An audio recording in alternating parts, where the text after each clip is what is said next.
Alright, welcome back to the scimax channel. Today I want to talk about some features of scimax that I've been working on for quite a few years, maybe 4 years now. Mostly on and off, recently mostly off. But I thought it'd be fun to chat about today. And the topic today is literate programming in org mode. So the idea of literate programming is we're mixing code, these little light blue boxes are Emacs Lisp code, and the rest of this is narrative code, and we mix this in a way that we have a source document, and then we can tangle the real document out of it. So I have these sources with tangle yes here, and if we run this Control-C, Control-V, Control-T, it tangles it and creates a scimax literate programming.l file, and we can see it here. This should be now just the regular code that has been extracted from my org source, and this one's actually executable. Now in this form there's a lot of really great things.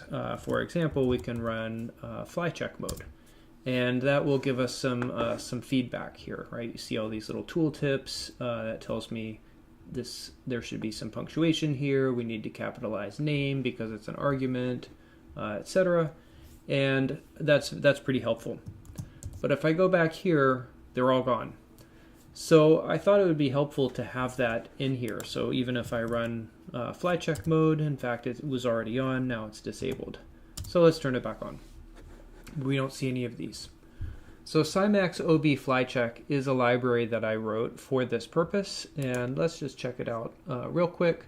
The basic idea is that it's going to take your org file, transform it into a source file where the code's in exactly the same space, and then run Flycheck on that, and then transfer all the Flycheck overlays back to your org buffer. So that sounds like a lot. All we have to do is turn on Flycheck mode here, and then some magic should happen. Alright, so here I should be able to just click on this, turn it on. We have to load that library first. I don't load it automatically.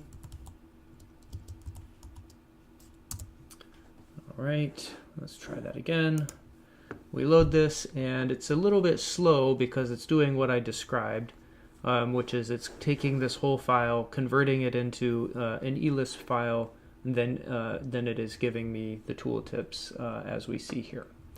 So that's pretty helpful overall. It lets me write code, get feedback as it would in the buffer, and it also means I don't have to be constantly context switching from here, turning Flycheck mode on, looking at those, and then going back. So I find that kind of helpful. Again, the main idea here is that we can use different languages. So here I have eLisp and all the Python ones. These are the ones I use the most often. We can even do this within one buffer. Let's see if this is something that can trigger it. It's a little bit slow. See at the bottom here, it's adding some things. And I guess that's not something that Flycheck would. Oh, there it is. It does take some time. Here you can see we get a syntax error directly in our buffer. So I wish it was a little bit faster. This is one reason. I tried it. I don't use it a lot, but it is going to be there working along. Okay, let's see let's turn this one off. For now. All right, the next thing that I miss is if we are in the eLisp file, so I'm going to use org-babel load file that will tangle it, load it, and then we'll open it. Let's see what we can do when we're there. Let's say yes. All right, so now I have a function up here that says hello. I have another function down here that says try me. And one thing I do a lot in code navigation is rely on meta dot. So if I type meta dot here, it's going to jump to the function definition for hello, and then I can do meta comma and jump back. This is very helpful in large files as you trace through how something's happening. Now that is not a feature in org mode. So in org mode here, if I tried to do that, it just doesn't do anything at all. And so for this, I created a new library called Literate Programming.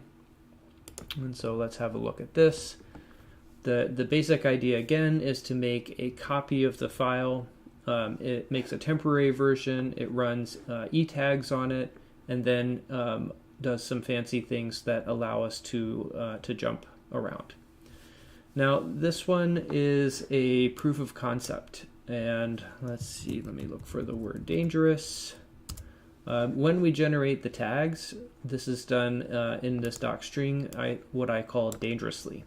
That is, the current buffer is erased, replaced with the strip content so that etags thinks it's in the right file, and then the content is put back. I wish I knew a smarter way to do that, but it was not easy to figure out how to get tags in another file that point to this file, and this is something that should be safe. It's wrapped in this atomic change group, so even if something goes wrong, it should be okay. But as I note down here in this comment, you should be prepared for disaster.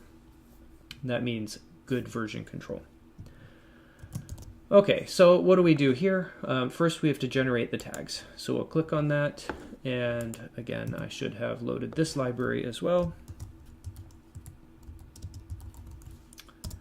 And then I can run this function to generate the tags.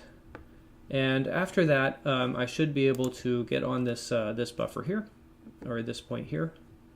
Let's see, we're still doing this. Then from here, I can do metadot, and it should jump to the function value, where it's defined in a moment. So there it is. You can see it's a little annoyingly slow. I thought that I could turn this off and get rid of it, and then it would be faster. So let's try that again. So from here, alt dot, and then meta comma should jump me right back there. Now it's that's pretty convenient. Again, as your org files get bigger and bigger, then it's easy to jump around. It's also interesting from here. Let's see if this works the way it did last time.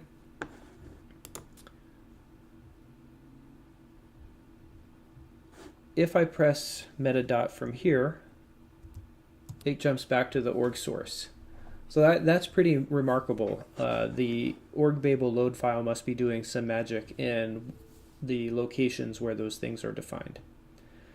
So I think this is a nice, at least proof of concept. There's probably some smarter ways to do this now that don't involve e-tags. And in Emacs 29, some things like tree sitter and LSP are going to be more integrated into Emacs, and those might be better approaches than the one I've used here. So that's kind of it. I really want to love literate programming. I like the idea of intermingling the code and narrative text, and there are a few packages I still keep inside a literate program, but usually because of reasons like code navigation, linting, check debugging, etc., usually at some point I end up dropping them all into traditional code files.